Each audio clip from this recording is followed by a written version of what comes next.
एक विशाल शेर एक परिवार का बेदर्दी से शिकार करना शुरू करता है, जहां उनकी जान बचाने की ये लड़ाई एक मौत के खेल में बदल जाती है। ये सब होता है उस शेर की इस दुनिया का राजा बनने की क्रूर प्यास की वजह से। एक दूर सवाना में पोचर्स का एक ग्रुप शेरों के एक झुंड को ट्रैक करता है और दूर से ही उन्हें गोली मार देता है। जब वो अपने शिकार के पास पहुंचते हैं, उन्हें एहसास होता है कि एक शेर किसी तरह बच निकलने में कामयाब रहा है और उन्हें पास ही कहीं उसकी दहाड़ सुनाई देती है। ग्रुप का लीडर अपने आदमियों को उस बचे हुए शेर को ढूंढकर मारने का ऑर्डर देता है। कई लोग तुरंत उस जानवर को ट्रैक करने निकल पड़ते हैं। जब उन्हें जमीन पर उसके पंजों के निशान मिलते हैं तो वो समझ जाते हैं कि वो शेर बहुत बड़ा है और उन्हें उसे हर हाल में ढूंढना होगा, क्योंकि अगर उन्होंने ऐसा नहीं किया तो वो उन्हें ढूंढ कर मार देगा। इस बीच बाकी लोग मरे हुए जानवरों को गाड़ी में लोड करते हैं। अचानक उन्हें अपने साथियों की दर्द और दहशत से भरी चीखें सुनाई देती हैं। शेर ने उन्हें ढूंढ लिया था और अपने परिवार की मौत का बदला ले लिया था। मदद के लिए दौड़ते हुए बाकी आदमी भी शेर के चंगुल में फंस जाते हैं। कुछ समय बाद एक आदमी साउथ अफ्रीका की फ्लाइट में है। वो पायलट के केबिन में एक अजीब सपने से जागता है, जहां वो गांव वालों के बीच अपनी मोहब्बत को ढूंढ रहा था। सपने से बाहर आकर वो खिड़की के बाहर देखता है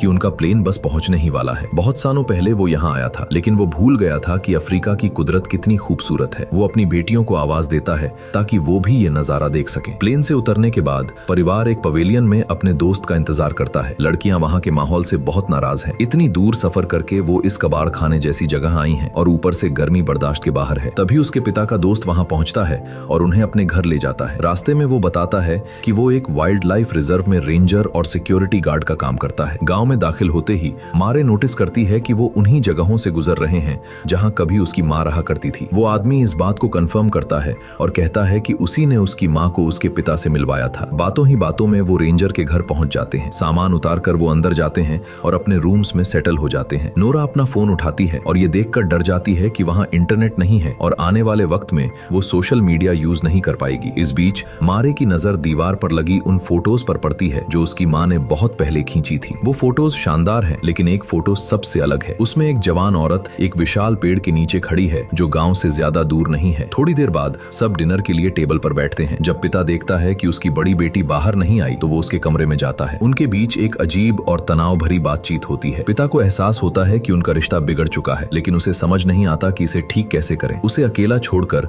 वो बाकी लोगों के पास लौट जाता है। कुछ देर बाद मारे मार्टिन को अपनी फोटोज दिखाती है और बताती है कि उसने एक आर्ट स्कूल में अप्लाई किया है। उसका पिता भी उसके काम की तारीफ करता है और फ्रिज पर लगी एक फोटो को याद करता है जिसमें एक ब्लू कार थी। लेकिन नोरा उसे सही करती है और कहती है कि उस फोटो में कार रेड थी। इस बात से मारे को बहुत गुस्सा आता है। उसके पिता को उसके जुनून की कोई फिक्र ही नहीं है। वो फोटो 5 साल पुरानी थी, लेकिन उन्हें फर्क नहीं पड़ता। उसे तब भी फिक्र नहीं थी जब उसकी माँ बीमार हुई थी और अपनी जिंदगी के आखिरी साल में वो उनके साथ नहीं था। पिता खुद को सही ठहराने की कोशिश करता है और बताता है कि डिवोर्स का फैसला दोनों का था और उसने परिवार को नहीं छोड़ा। इस बहस से नोरा बहुत दुखी हो जाती है और रोते हुए अपने कमरे में भाग जाती है। लड़कियों के साथ खराब बातचीत के बाद दोनों आदमी गार्डन में जाते हैं। वहाँ मार्टिन बताता है कि वह आमल के फ्यूनरल में क्यों नहीं आया। वह उसे न्यूयॉर्क में कंक्रीट के नीचे दफन होते हुए नहीं देखना चाहता था और उसे यकीन है कि आमल भी ऐसा नहीं चाहती होती। जवाब में पिता अपनी बड़ी बेटी के साथ अपने बिगड़े रिश्ते का दर्द बयान करता है। वह खुद को माफ नहीं कर पा रहा कि उसने अपना परिवार खो दिया, अपनी पत्नी को नहीं बचा सका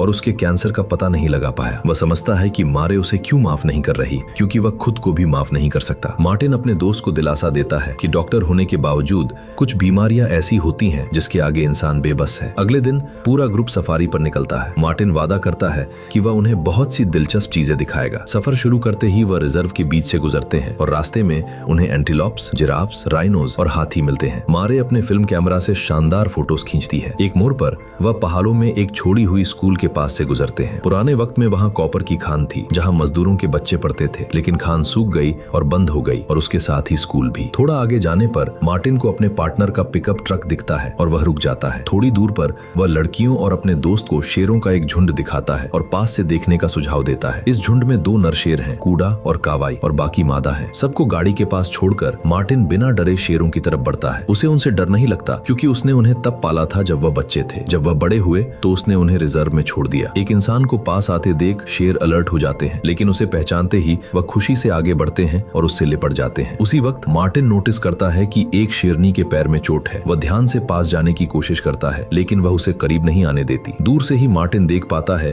कि उसके पंजे पर गोली का निशान है। वह तुरंत बेंजी को रिपोर्ट करता है और एक वेटरनेरियन को बुलाने के लिए कहता है। मार्टिन समझ जाता है कि उसे पोचर्स ने गोली मारी है। वापस लौटकर मार्टिन सबको बताता है कि क्या हुआ और पास के गांव चलने निकालने का मशवरा देता है। शायद वहाँ किसी ने कुछ देखा या सुना हो। परिवार मान जाता है। रास्ते में मार्टिन पोचर्स के बारे में बताता है। पहले वह सिर्फ हाथी और राइनोस के पीछे रहते थे, लेकिन अब वह शेरों का शिकार करने लगे हैं। वह शेरों के पंजे और दांत ब्लैक मार्केट में बेचते हैं। रेंजर की बातें सुनकर नोरा कहती है कि उसने एंटी पोचिंग फाइटर्स के बारे में पढ़ा है जो पोचर्स को ढूंढ कर मार देते हैं। फिर वह पूछती है कि क्या मार्टिन भी वैसा ही काम करता है। मार्टिन गोलमोल जवाब देता है कि वह जानवरों को बचाने की हर मुमकिन कोशिश करते हैं। उसी वक्त उनकी गाड़ी एक खून से सने हुए पिकअप ट्रक के पास से गुजरती है जो झाड़ियों में खड़ी थी। जब वो गांव पहुंचते हैं तो रेंजर परिवार से कहता है कि वो वहां के लोगों से तमीज से पेश आए। ये कोई टूरिस्ट जगह नहीं है। गांव में देखने पर दोनों आदमी हैरान रह जाते हैं कि वहां कोई इंसान नजर नहीं आ रहा। एक गज़ेबो में दाखिल होते ही मार्टिन लोगों की लाशें देखकर डर जाता है। जख्मों को देखकर लग रहा था कि उन्हें किसी शेर ने मारा है, और चूंकि खून अभी ताजा था, इसका मतलब शिकार करने वाला जानवर यहीं कहीं पास में है। ये बहुत अजीब था क्योंकि शेर आमतौर पर इंसानों पर हमला नहीं करते। फैसला लिया गया कि उन्हें तुरंत रिपोर्ट करने के लिए वापस जाना होगा। पिता बच्चों को बुलाता है, लेकिन नोरा वहाँ नहीं होती। मारे को भी नहीं पता कि उसकी बहन कहाँ गई। पैनिक में वो उसे ढूंढने लगता है, लेकिन वो कोई जवाब नहीं देती। अचानक उसे नोरा की चीख सुनाई देती है और वो उस तरफ दौड़ता है। वो नोरा को एक मोड़ पर ढूंढ लेता है। गाँव घूमते हुए उसे एक मरी हुई गाय और एक औरत की लाश दिखी थी जिसने उसे डरा दिया था। पूरा ग्रुप तुरंत गाड़ी में बैठकर वहाँ से निकल जाता है। रास्ते में मार्टिन बेंजी से कांटेक्ट करने की कोशिश करता है, लेकिन वो बेस से बहुत दूर है और रेडियो सिग्नल नहीं पकड़ रहा। 6 किलोमीटर दूर एक गार्ड पोस्ट है, वहाँ से मदद मिल सकती है। पिता का कहना है कि पहले बच्चों को घर छोड़ा जाए, लेकिन मार्टिन इसके खिलाफ है। वहाँ 15 परिवार रहते हैं और कई उसके दोस्त हैं। वो उन्हें मुसीबत में नहीं छोड़ सकता। वो तेज रफ्तार से आगे बढ़ते हैं। अचानक उन्हें रास्ते में एक जख्मी आदमी दिखता है। वो एक गाँव वाला था जो शेर को मारने गया था पर नाकामयाब रहा। उस आदमी को डॉक्टर के हवाले करके मार्टिन राइफल उठाता है और घनी घास में निकल जाता है। उसे पता था कि शेर यहीं कहीं है। डॉक्टर मेडिकल किट लेने के लिए गाड़ी की तरफ दौड़ता है और लड़कियों से अंदर रहने को कहता है। वो डर जाती हैं, लेकिन उनका पिता उन्हें शांत करता है और बड़ी बेटी से कहता है कि वो रेडियो पर बेंजी से कांटेक्ट करने की कोशिश करे। वो जख्मी आदमी के पास वापस जाता है, लेकिन उसकी मौत हो रही होती है। दूसरी तरफ मार्टिन बहुत ध्यान से झाड़ियों के बीच बढ़ रहा है। अचानक एक झील के पास उसे शेर के निशान मिलते हैं। अगले ही पल शेर उसके पीछे प्रकट होता है। मार्टिन गोली चलाता है जिसकी आवाज परिवार तक पहुंचती है। दूसरी तरफ डॉक्टर वहां जाने का फैसला करता है। मारे भी उसके पीछे निकल जाती है। झाड़ियों को हटाते ही डॉक्टर को शेर दिखता है और वो अपनी जान बचाने के लिए दौड़ता है। वो गाड़ी में कूद जाता है और सही वक्त पर दरवाजा बंद कर लेता है। शेर गाड़ी की खिड़की खुली होने की वजह से डॉक्टर को जख्मी कर देता है। डॉक्टर चिल्लाकर मारे से कहता है कि गाड़ी तुरंत स्टार्ट करे और भगाए। डर में मारे गाड़ी भगाती है, लेकिन कंट्रोल खो देती है और गाड़ी एक खाई में गिर जाती है। गाड़ी स्टार्ट नहीं हो रही और मदद का कोई रास्ता नहीं दिख रहा। तभी रेडियो पर मार्टिन की आवाज आती है। वो बताता है कि शेर ने उस पर हमला किया